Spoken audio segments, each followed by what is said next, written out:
And I don't know what you tell the people that live at the southern border. I guess they better arm up and get guns and be ready. That is Lara Trump, a Fox News contributor and daughter-in-law of the former president, encouraging border residents to use violence against migrants. And maybe they're going to have to start taking matters into their own hands. It should never happen. These people should never make this dangerous journey here. Trump's comments come less than 2 years after white nationalists targeting Latinos killed 23 people at an El Paso Walmart.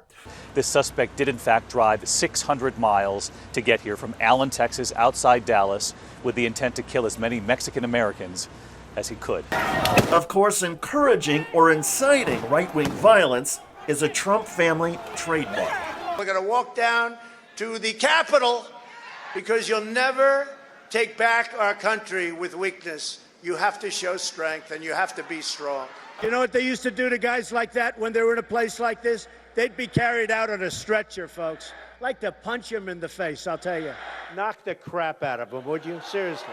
I will pay for the legal fees, I promise. The world saw a Trump supporter do exactly what Donald Trump had called for, sucker punching a protester as he was being escorted out. Watch again as he's sucker punched right in the face by a Trump supporter in the cowboy hat and black vest.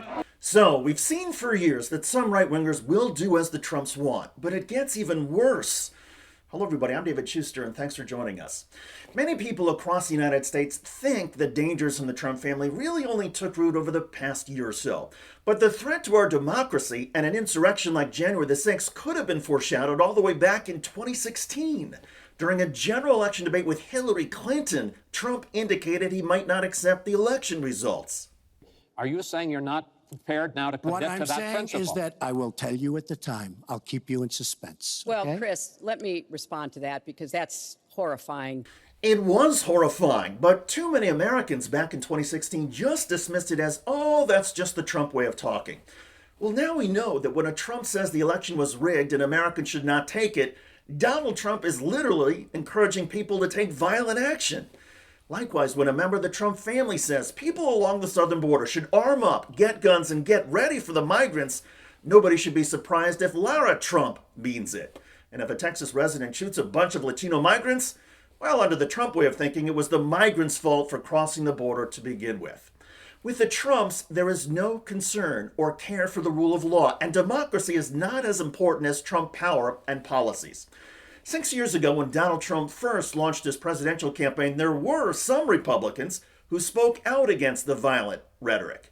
The job of a true leader is not to stoke people's anger. Donald Trump has created a toxic environment.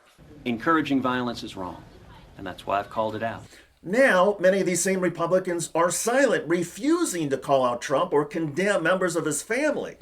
These Republicans say, we don't need to worry about Lara Trump, and Donald Trump is out of power. But ignoring the Trumps or pretending they don't exist is dangerous. If we as a country don't learn from our own recent history, we are doomed to repeat it. If we do not consistently denounce calls for violence and do not speak out against people who stoke chaos and lawlessness, January the 6th will feel like a cakewalk compared to the peril that is coming. The Trumps remain a cancer to our democracy. Looking the other way puts our democracy at risk.